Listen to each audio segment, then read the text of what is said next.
Kita duduk serumah dengan mak mertua mak suami kita, dan suami menunjukkan lebih sangat dengan mak dia pada semua benda. Dengar baik-baik, ini masalah suami. Seorang suami, dia tak boleh letakkan isterinya di sebuah rumah yang di rumah itu isterinya rasa tak senang. Tak boleh.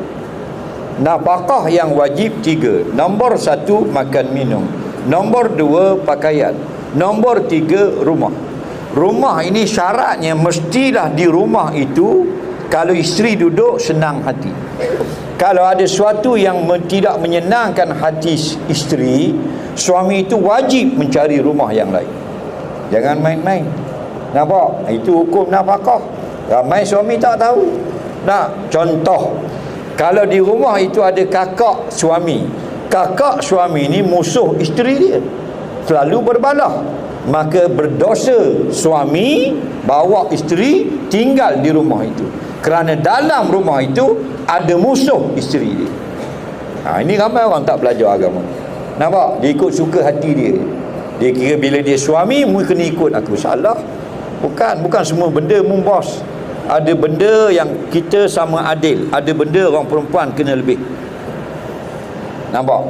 Jadi kalau kita nak lebihkan juga mak kita, boleh. 2 syarat.